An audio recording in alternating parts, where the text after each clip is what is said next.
Hey, Crystal Maiden here, and in this part, I'll be showing off some extra stuff, and then going straight to Hyrule Castle. I'm also going to show off getting all the golden bugs, and exactly what the reward for it is, which is a reward that is pretty insulting since you should have had it from the very beginning of the game. I've never actually seen a pill bug in real life. Not even in a cartoon. The only time I've ever seen a pill bug is in this game. Confusing thing about the menu layout for the golden bugs is that it's hard to tell from an instant glance which ones you've already given to Agatha, because they have these little pink things on the corners of them, and it's really annoying. Like, I have to wait for a few seconds to figure out. That's another thing that really sucks about how there's no sun song in this game, is that the pose just vanish, and you have to wait until they appear again at night in order to defeat them. But yeah, I think it would have been better interface design if after you got a golden bug for Agatha, the golden bug on the menu turned gray. That way you'd instantly be able to know, just looking at it, that you already gave it to her. You wouldn't have to look at the corner of the screen. It wouldn't be visually confusing, making you think that the pink thing was for other bugs. I could have sworn that that area that cave that I just went through was a surefire way to get golden choo-choo. But I guess it only drops when you don't have it already. Light bugs are technically called shadow insects in this game, which is confusing. Like, isn't shadow insect the opposite of light bugs? And you think light bugs because they steal light. Like, another thing that's annoying about the light bugs with the wolf is you constantly have to wait for flying bugs to come down, and you have to specifically walk into the light in order to collect it as well. Like, it's sort of gravitating towards you, but not enough. I don't know why it can't just be like the experienced light spears that come out of enemies in Sonic Unleashed, where you would defeat them and they would just automatically come into you and you wouldn't have to worry about walking into them. It's kind of awkward destroying these boulders and going over to them since there's the water current. You kind of have to work against the current. That's why I had to have the bomb being carried by me and have it explode in my hands, because otherwise the bomb would be whisked away by the current. So this is actually one of my favorite places in the game, and I don't really know why, because I don't spend much time here actually. The interesting gimmick about this place is that every time you come in here, it'll be a different season, which is convenient. It's better than basing it off a real-time clock system, and meaning that you're forced to wait months in real time or mess with the real-time clock of your console in order to catch certain fish. Because that's the thing about this place, is that you can only catch certain fish at certain seasons.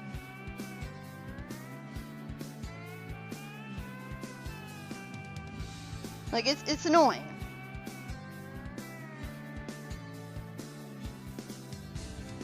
This is the place where you catch the empty bottle.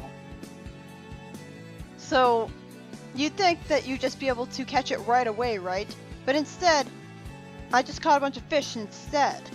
And it really pissed me off seeing a playthrough of the game where someone just caught the bottle right away on their first try. Of course, this was a playthrough that was from a channel notorious for constantly making retakes to create the illusion that they didn't actually make any mistakes and make the game look better than it actually is. So maybe they didn't catch the bottle on the first try, but still, it just... why does it have to take so long? Like, I would have liked the concept of this if it didn't take so long. And you can also talk to the ducks there, and they'll tell you about stuff. I think they tell you about either the bottle or the piece of heart. But yeah, there's a fish in this place called the Hylian Loach, which is only in the fishing hole in the summer.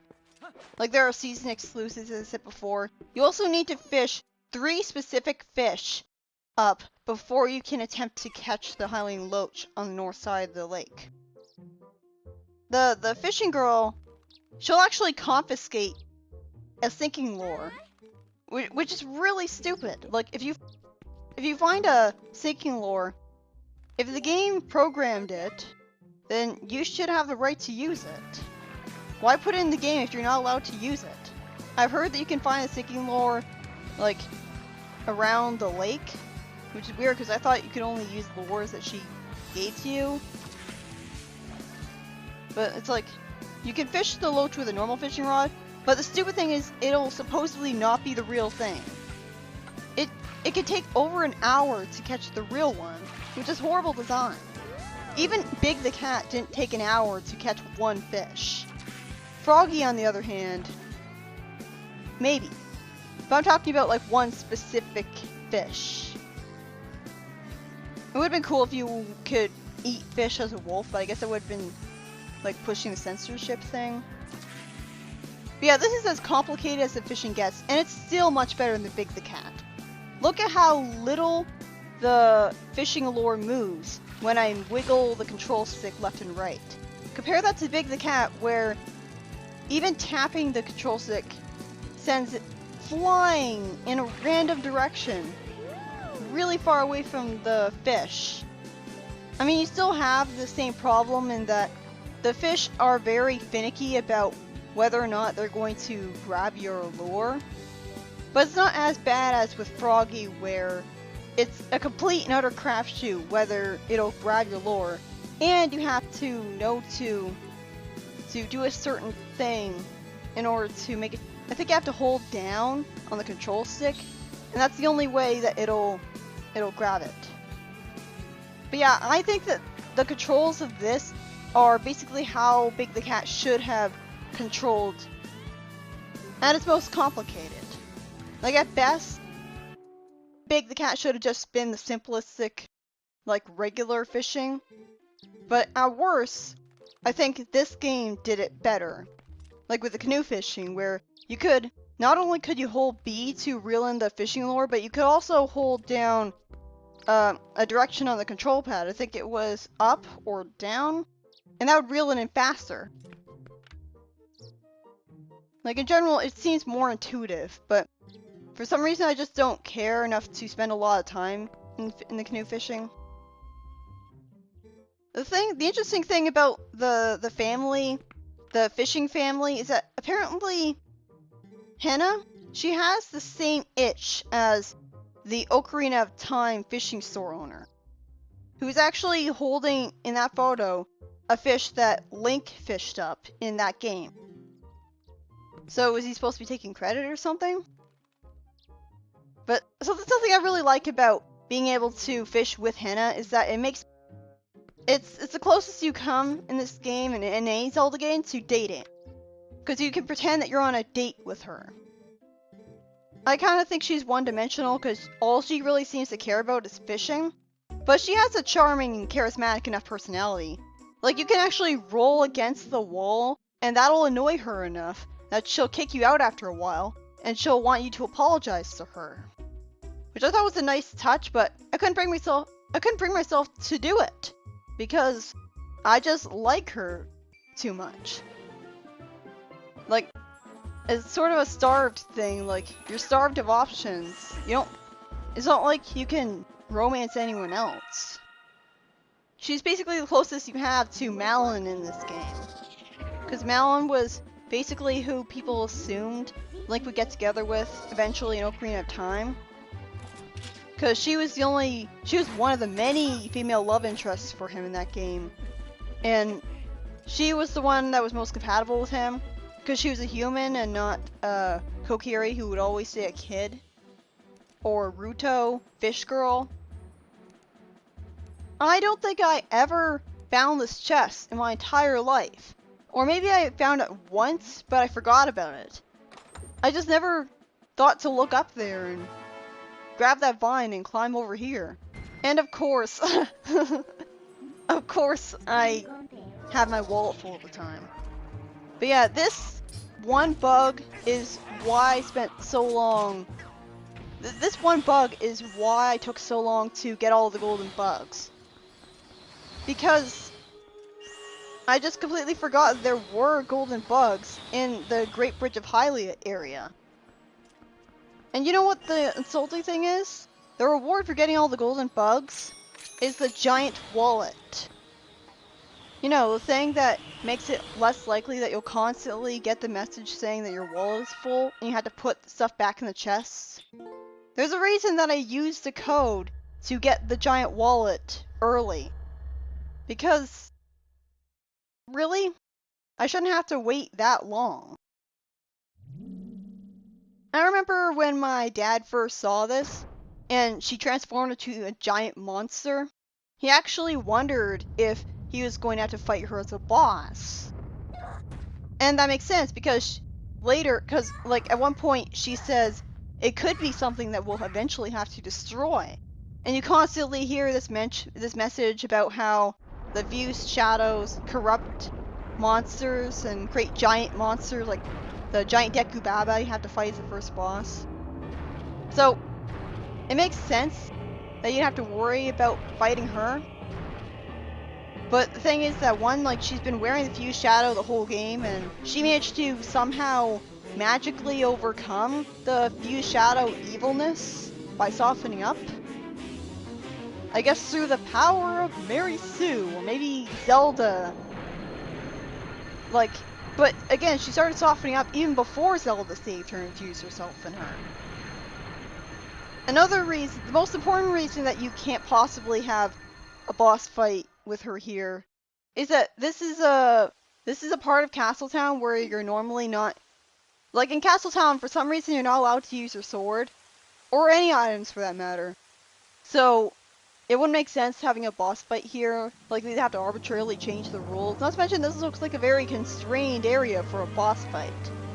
Like, there's walls on either side of you, and it's a fixed camera area as well. Because again, Castletown is a fixed camera perspective place, which ages it, to be honest. Did Skyward Sword have a controllable camera? I mean, most Wii games don't, because they decided to remove the technological limitation. They decided to remove the technological progression of having a second analog stick for camera control because progress. And of course it's raining here because I guess Midna destroying the golden crystal caused water vapor to escape from it into the air. Maybe that's what the golden crystal was made out of. It looked more like tree sap to me. I think, like, I know for a fact that there is a way that you can helm split your way over that gate, which makes sense because there is a lower part of it. But here's the problem. It's a lot harder than it sounds. For one thing, there's always going to be enemies swarming you. And for another thing, it's hard to target the one you want.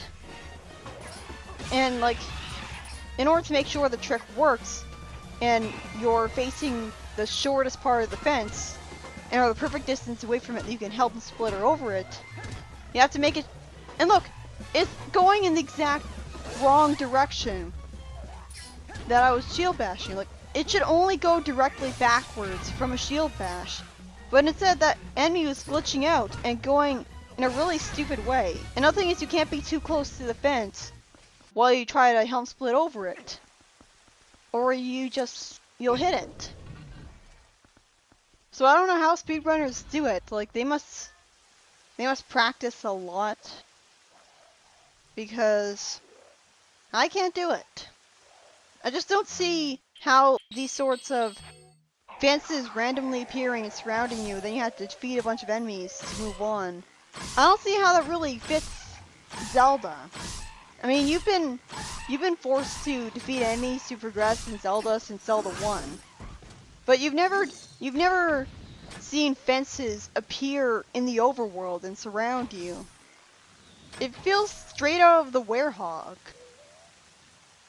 Like this game is basically the Sonic Unleashed of Zelda, with Link turning into the wolf. I was about to say Link turning into the werehog, but I guess that would have been too ridiculous. I mean, he would have looked nothing like himself. I guess it would have made the game better in the sense that he wouldn't be a quadruped constantly trying to attack like enemies that were taller than him and enemies that were flying. He'd be better equipped for combat. In fact, what's pretty sad is that, well, I haven't actually played the HD werehog, but I think his combat might actually be better than the wolf combat in this game, because there's multiple different buttons for the combat. There's up to 3 buttons, I think. So, yeah, I think the combat would have been actually better. Especially since there would be a lot less emphasis on the combat, since it would be a Zelda game. Although, with the wolf sections, there was inherently an emphasis on combat, because you had to defeat the light bugs to progress, and that was combat. And you also had to defeat shadow beasts. That was the biggest puzzle. But you also had other abilities. You had dig and senses. And you could also pick up torches and light them to burn webs. Like there was, and you could grab onto hanging things and pull them down in the sewers, and you could also use a midna jump to jump across different areas. You had a lot more abilities that weren't combat related. And once again, you have the cheap challenge of having to attack enemies that are shooting arrows at you when you can't possibly, like, they're guaranteed to hit you.